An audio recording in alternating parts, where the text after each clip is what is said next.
আজকের ভিডিওর টপিক হচ্ছে সুইডেনে আসার সবচেয়ে সহজ উপায়। এই মুহূর্তে সুইডেনে আসার সবচেয়ে সহজ উপায় হচ্ছে স্টুডেন্ট ভিসা। স্টুডেন্ট ভিসার মাধ্যমেই আপনারা খুব সহজে রিকোয়ারমেন্ট ফুলফিল করে সুইডেনে চলে আসতে পারেন। আর স্টুডেন্ট ভিসার জন্য আপনাকে যেই সাবজেক্ট চুজ করবেন সেই সাবজেক্ট রিলেটেড ব্যাকগ্রাউন্ডে পড়াশোনা থাকতে হবে। তারপর হচ্ছে আপনার IELTS 6.5 থাকা লাগবে। 6.5 সবগুলা ব্যান্ড এই হচ্ছে 5.5 উপরে থাকা লাগবে।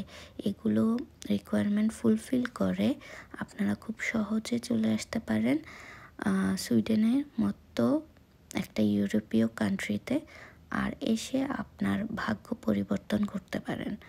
সুইডেনে আপনাকে হচ্ছে ইউরোপে থাকার সবচেয়ে বেশি ফ্যাসিলিটিস দিবে, আর এগুলো আপনাকে খুব সহজে নিতে পারেন।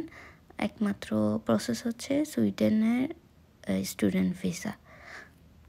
আমরা সেদিন গিয়েছিলাম আপেল পিক করতে আর বেরি পিক করতে আইল্যান্ডে। এটা সামারে খুব জনপ্রিয় অ্যাক্টিভিটি সুইডেনের মতো কান্ট্রিতে। Thank you for watching.